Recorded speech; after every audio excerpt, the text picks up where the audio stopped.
Este es el último estudio mundial que se hizo de prevalencia de intestino irritable. Y miren en el Perú, las chicas peruanas, ¿dónde están? Aquí están las damiselas. Las que tienen mayor prevalencia son los que están en rojo.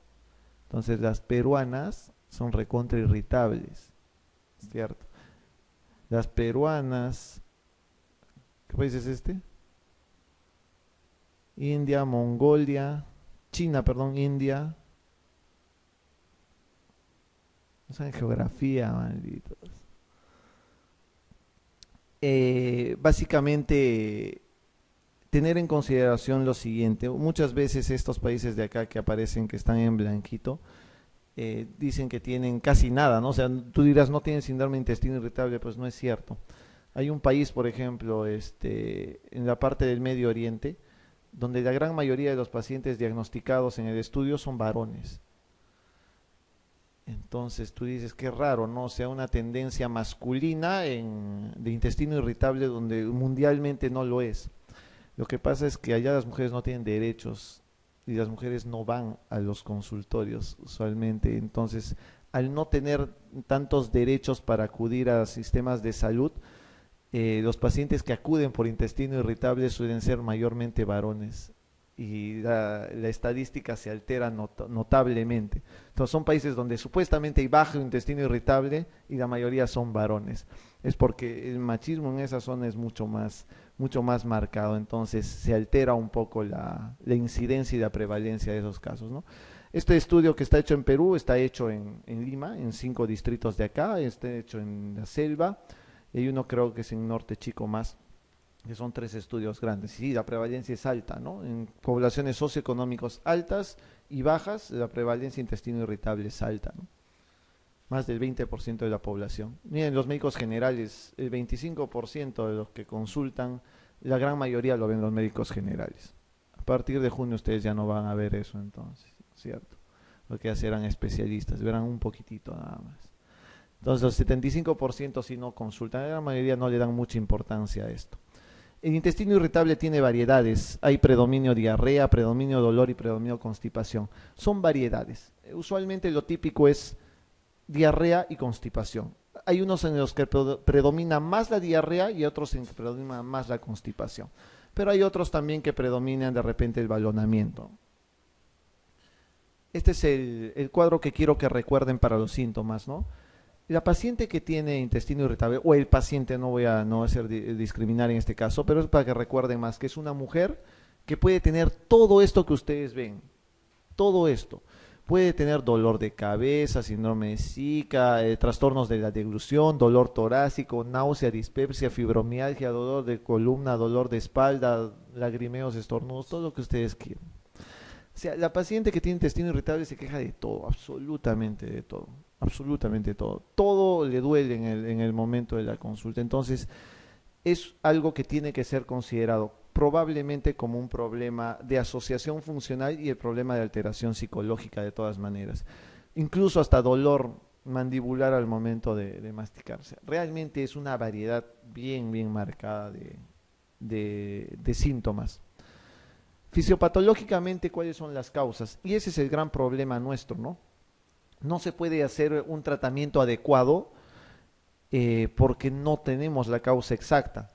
Las causas se mencionan que puede ser hipersensibilidad, es decir, los pacientes que tienen intestino irritable usualmente tienen mayor sensibilidad al dolor. O sea, lo que a una persona normal no le ocasiona dolor, a ella le ocasionan mucho más dolor, ¿no? Eso es importante.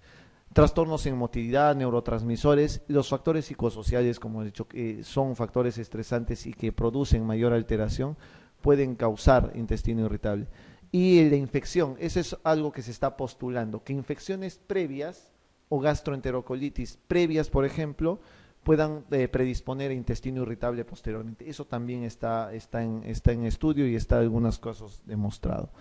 Pero lo usual es la hipersensibilidad. Para que tengan más claro solamente esto, me interesa que aprendan esto. Los niveles de evidencia mayores son hipersensibilidad visceral y alteración de motilidad. Eso es lo que realmente se propugna como causas de intestino irritable. No está demostrado todo al 100%, por favor. El dolor pasa por esto, por lo que llaman eje cerebro-intestino. Por eso es que la ansiedad y la depresión básicamente son factores predisponentes para intestino irritable, ¿no? Entonces, tenemos una paciente que tiene mayor cantidad de gases, eso altera el eje cerebro-intestino y la percepción y la sensibilidad del dolor es mucho mayor en esas pacientes. Eso es un intestino irritable. A nivel intestinal se ha propuesto que sea alteraciones acá en los neurotransmisores también. Podría ser otra característica, ¿no? Esto es lo que se estudia, por ejemplo. Miren, usualmente lo que se ha hecho acá es insuflar un balón, es en esta colonoscopia lo que se insufla es un balón a manera de aire aquí, en el sigmoides, aquí en el ángulo esplénico y en el colon derecho. Usualmente si tú insuflas aire acá, en el sigmoides, el dolor se te produce acá. Miren, flanco izquierdo, fosa ilíaca izquierda e hipogastrio. Pero si a un paciente con síndrome de intestino irritable le haces de insuflación acá, miren dónde está el dolor. Hasta mesogastrio e incluso hasta fosa ilíaca derecha e incluso en la parte alta, en la parte baja del tórax. Eso se llama hipersensibilidad. A eso se refiere con estudios de hipersensibilidad, ¿ya? La motilidad desordenada y activa y el reflejo gastrocólico incrementado son teorías que también se postulan. Esto de la serotonina hay que tenerlo en consideración. Recuerden que la serotonina, ¿para qué era? ¿Recuerdan la primera clase? ¿Recuerdan cuando se ha hablado de motilidad que la serotonina es producida por qué célula? Por el enterocromafin light. Y la serotonina lo que hace es estimular la producción de acetilcolina y sustancia P para producir contracción o de producir óxido nítrico y péptido intestinal vasoactivo para producir relajación. En eso se basa el estudio de síndrome de intestino irritable. Si hay mayor serotonina, entonces habrá más ¿qué? Habrá más esto. Mayor serotonina, habrá mucho más diarrea. Si hay menos serotonina, habrá mayor constipación. Eso es otro estudio, pero es sumamente variable, es muy variable todavía con eso, ¿ya? Pero también es otra cosa que se suele postular. Esto es lo que pasa en un paciente con el rol del gas intestinal, ¿no? Los pacientes, incluso hay pacientes, es increíble lo que ustedes van a ver, tienen dolor abdominal, es cierto, y se empiezan a hinchar, y se hinchan terriblemente, tanto que parecen incluso embarazadas algunas de ellas, y eso ocasiona dolor.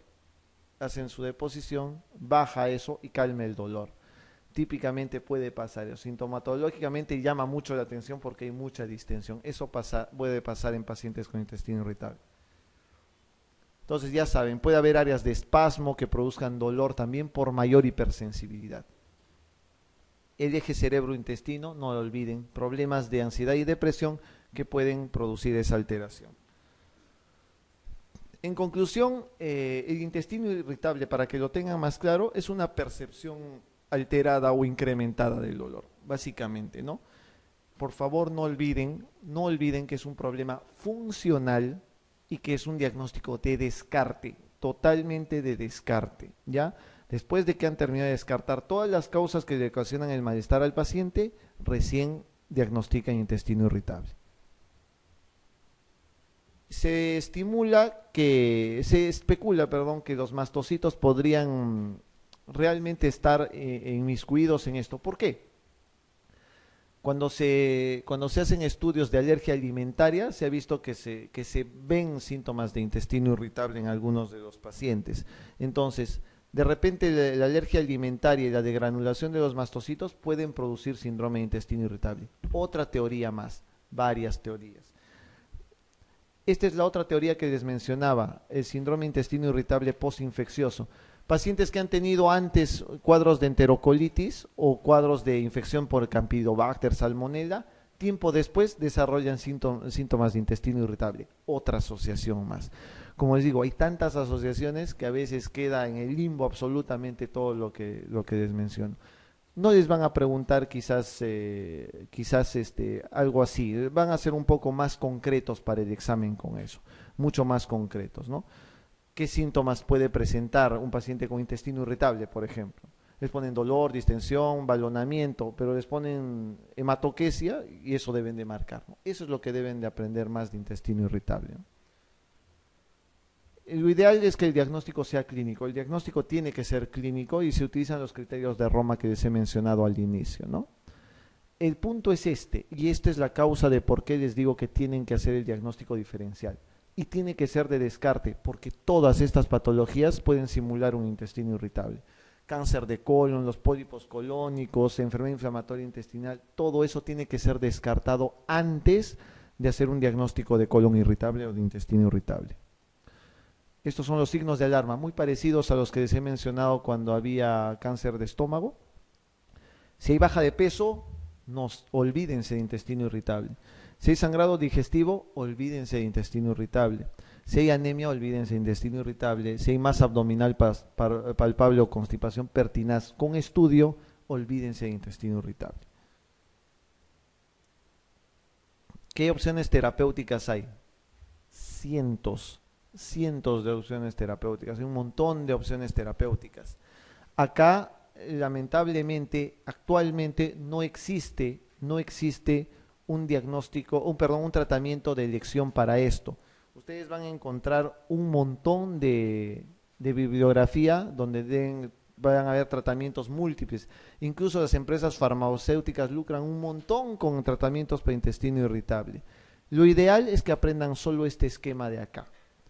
Para el examen me interesa eso. Cuando sean residentes ya se deschancará con lo demás.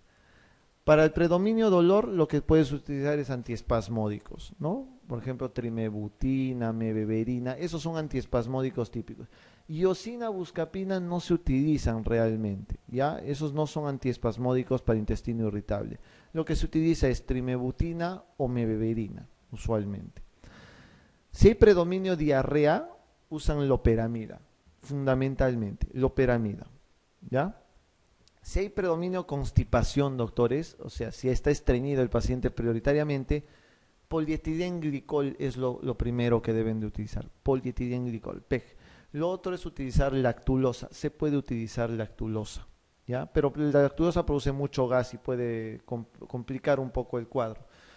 Y actualmente ya está consensado que se usa el prucalopride se llama eso, anoten por favor, se llama prucalopride, que es un medicamento estimulante de los receptores 5-HT4, es de los receptores de serotonina tipo 4, ¿no? 5-HT4, eso es lo que se utiliza, el prucalopride. Y también están consensados el linaclotide y el lubiprostone, pero esos no los van a encontrar todavía frecuentemente, linaclotide y lubiprostone. El prucalopride ya está utilizado para la parte de estreñimiento muy seguramente, ¿no? Y si hay balonamiento, pues pueden utilizar simplemente antiespasmódicos, eso queda muy raro. Me interesa que sepan para el tratamiento de diarrea y estreñimiento fundamentalmente. Hay muchos antiespasmódicos, miorrelajantes, bloqueadores de calcio, opioides, todo eso que ustedes han visto se ha utilizado para intestino irritable. La trimebutina hay en nuestro mercado, existe en el Perú, sí se da y mucho, se utiliza como agonista opioide, es decir, como analgésico prácticamente. Estos de acá no hay y la loperamida sí se utiliza para la parte de diarrea. Me interesaba que vean esto, la trimebutina más que todo. La lactulosa y polietilenglicol para la variable estreñimiento, no lo olviden, ¿ya? Y los probióticos y los prebióticos, nuevamente vuelvo a lo mismo. El probiótico y el prebiótico se utilizan porque mejoran los síntomas de intestino irritable, sobre todo dolor y balonamiento actualmente, ¿ya? Esos ya se han hecho estudios actualmente de esto y ha mejorado mucho los síntomas. Entonces se pueden utilizar actualmente como coadyuvante al tratamiento. Ya saben entonces el mismo cuadro anterior. Vamos a terminar con las preguntas. A ver, mujer de 37 años con historia de 2 años de diarrea, 2 a 4 deposiciones diarias voluminosas, blandas y líquidas sin componentes anormales, asociadas a flatulencia excesiva y acompañada de molestias abdominales difusas. Pérdida progresiva de la fuerza y adelgazamiento de unos 12 kilos. Datos de laboratorio, hemoglobina en 10, volumen corpuscular medio en 72, el hierro bajo, la albúmina en 2.8, la grasa aumentada en heces, 13 gramos por día, y el test de decidosa normal. La radiografía muestra dilatación de heces yeyunales con pliegues engrosados. ¿Qué es? ¿A qué va más? Pancreatitis crónica. ¿Cómo estaría la prueba de decidosa? Para insuficiencia pancreática, recuerden que la prueba de decidosa tiene que estar normal, ¿ya? Esa es una cosa que descarta la pancreatitis crónica por insuficiencia, la insuficiencia pancreática por pancreatitis crónica. ¿Puede ser enfermedad celíaca? Fácil, ¿no? Anemia ferropénica, baja de peso, mala absorción de grasas, hierro bajo, mala absorción de proteínas. Tranquilamente puede ser una enfermedad celíaca. Colon irritable de repente, porque hemos hablado. ¿Sí? No, chicos, ni en broma. No anemia, no baja de peso, no esteatorrea, olvídense nada de eso. O sea, colon irritable, todo tiene que estar normal para ser un intestino irritable. ¿Ya? No debe haber ferropenia, no debe haber nada de eso. Isquemia intestinal crónica, no. Linfangiectasia intestinal, no. O sea, básicamente es una enfermedad celíaca, ¿no? 34. Los test de decidosa normal pueden ser debidos a todos los siguientes, excepto. Ya está, cantada la pregunta y regalada. ¿Cuál es? ¿Para qué es la decidosa y en dónde sale normal, en otras palabras? Insuficiencia pancreática, ¿no? Insuficiencia pancreática. En todo lo demás ustedes pueden ver decidosa alterada. En la enfermedad de Whipple se puede encontrar todo lo siguiente excepto. Ok, acá se los voy a regalar rápidamente. El diagnóstico de enfermedad de Whipple se hace con estos macrófagos Pas positivos. Ahorita les voy a explicar cortito qué cosa es una enfermedad de Whipple. En una enfermedad de Whipple, doctores, no hay déficit de B12. No hay déficit de B12. Eso es lo más importante que deben de entender. Vamos a hablar de Whipple rápidamente. El agente etiológico del Whipple es el Trophilema whipplei, ¿ya? El Trophilema whipplei. Eso es el diagnóstico fundamental de Whipple. Es una enfermedad multisistémica porque tiene múltiples órganos afectados y da otro síndrome de mala absorción también. Miren lo que puede dar, por eso se llaman síntomas extraintestinales y multisistémicos. Tiene artritis, tiene fiebre, ganglios periféricos, trastornos neurológicos, enteropatía perdedora de proteínas, por eso hay mala absorción, manifestaciones cardíacas e incluso melanodermia. Multisistémico, doctores. Préstenle mucha atención a la artritis, sobre todo, y a los trastornos neurológicos. Esas son las piedras angulares en el diagnóstico en los casos clínicos que van a encontrar en las preguntas de examen, ¿ya? La anatomía patológica, pregunta de examen, ¿ya? La anatomía patológica en un paciente que tiene enfermedad de Whipple es esta. Macrófagos con inclusiones Pas positivos. ¿Qué es Pas? Ácido periódico de Schiff, ¿no? Pas positivos, es el ácido periódico de Schiff. Esto es lo que pueden encontrar, alteraciones obviamente en el tránsito intestinal. Y el tratamiento de un paciente que tiene Whipple, enfermedad de Whipple, es con fase de inducción, penicilina más streptomicina o ceftriaxona 2 gramos por día. Y este es el tratamiento que van a ver en las preguntas del examen. Ese es el tratamiento de mantenimiento. Cotrimoxazol, 800, 960, 2 veces por día, por un año, doctores. Un año de tratamiento para enfermedad de Whipple. ¿De acuerdo? Ese es el tiempo de tratamiento. Usualmente no preguntan la fase de inducción, usualmente preguntan el tratamiento de mantenimiento en los exámenes. Pregunta 36. En el sobrecrecimiento bacteriano es cierto todo lo siguiente excepto. ¿La esteatorrea se debe a desconjugación de las sales biliares? ¿Qué dicen? Es cierto, hay desconjugación de sales biliares, por eso hay esteatorrea. ¿El test de aliento es útil para el diagnóstico? Sí, eso es lo que se utiliza. ¿Suele haber recurrencias? Obviamente en SOVIA. ¿Puede haber atrofia intestinal? Puede haber atrofia intestinal. ¿Es excepcional en los gastrectomizados? Es típico más bien en pacientes operados, ¿no? Que haya sobrecrecimiento bacteriano. Entonces la E es la falsa. Pregunta 37. Una pregunta facilita, a ver. La causa más común de anemia asociada a sobrecrecimiento bacteriano es por déficit de muy bien, de cianocobalamina o vitamina B12, ¿no? Pregunta 38. Si un enfermo celíaco no responde clínicamente a la dieta sin gluten, pregunta harto repetida, ¿qué es? ¿Qué pasa si sigue con síntomas un paciente con enfermedad celíaca? ¿Cuál es? ¿Qué están buscando? Están buscando dietas sin gluten, ¿no? ¿Por qué están buscando eso si eso no les están preguntando? Dice, si un enfermo celíaco no responde a la dieta con gluten, usted pensará en lo siguiente, excepto. O sea, tienes que pensar en 4 de estos menos en algo que sí puede pasar. Dice excepto, y ahí va el problema, ¿no? Debes de pensar en que puede haber una déficit de lactosa secundaria. Sí, claro, ¿por qué no pueden pensar en eso? ¿Una úlcera intestinal difusa? Sí. ¿Ingesta de alimentos ricos en arroz, soya o maíz? No, pues, si ingiere eso, pues porque va a estar básicamente normal, ¿no? O sea, no va a haber, no debes de pensar en eso. Si volviera a ingerir trigo, cebada, centeno, eso sí sería una de las cosas que deberías de pensar. Pero acá estás pensando en cosas que no corresponden, ¿no? Entonces, esa es la respuesta, la C. He dicho, muy variable, la misma pregunta es muy variable. La manifestación más común del divertículo de Meckel, ¿cuál es? Diverticulitis, hemorragia, obstrucción, perforación, vólvulo. ¿Qué es lo que pasa con un Meckel cuando se complica?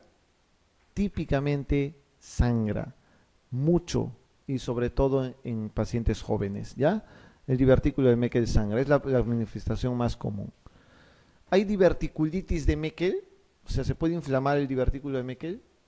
Sí se puede inflamar el Meckel, ¿ya? Varón de 72 años que acude a emergencia por hematoquesia, hipotensión, shock hipovolémico que responde al tratamiento médico. Se coloca sonda nasogástrica sin evidencia de sangrado. ¿Cuál es su primera posibilidad diagnóstica? ¿Cuál es?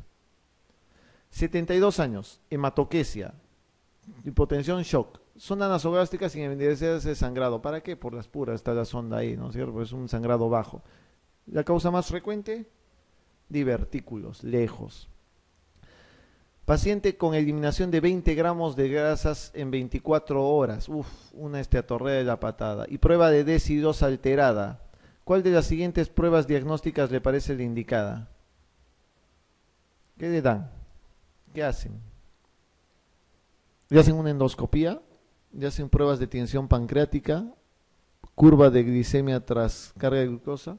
Acá lo típico que tienes que hacer en un paciente es biopsia, ¿no? Tienes que hacer una biopsia de intestino necesariamente para ver por qué está alterado todo eso, ¿no? Biopsia intestinal. 42. Una observación clínica muy común en la diarrea que acompaña al síndrome de asa ciega, sprue tropical y enfermedad de Whipple es una característica común entre esas 3 cosas. ¿Que responden bien con quién? ¿Con corticoides? No. ¿Responden con antibióticos los 3? ¿Asa ciega? Sí. Whipple, tratamiento es penicilina, estreptomicina o ceftriaxona de inducción y cotrimoxazol como mantenimiento, sí. ¿Y después de tropical se da tratamiento antibiótico? Claro, en el tropical sí, ¿no es cierto? Recuerden que se da tetraciclina. Entonces la respuesta es buena respuesta al tratamiento con antibióticos. Y para cerrar con broche de oro, en todas salvo en una de las siguientes entidades clínicas, la esteatorrea puede presentar con una concentración mayor de 105 bacterias por mililitro en el aspirado yeyunal. ¿Cuál? Excepto en una, ¿no? Excepto en una de ellas. ¿En una gastrectomía hay eso? ¿Sobrecrecimiento bacteriano? ¿Sí? ¿No? ¿Diverticulosis del intestino delgado? Sí. ¿Gastritis crónica atrófica con acloridria? Sí. ¿Whipple? ¿Pseudoobstrucción intestinal idiopática? Sí, pues esas son obstrucciones, excepto el Whipple. El Whipple no da obstrucción. Hay mala absorción, pero no es por sobrecrecimiento bacteriano, ¿de acuerdo? No es por sobrecrecimiento bacteriano. Entonces acá la respuesta es la D. Muy bien, doctores, muchas gracias por vuestra atención.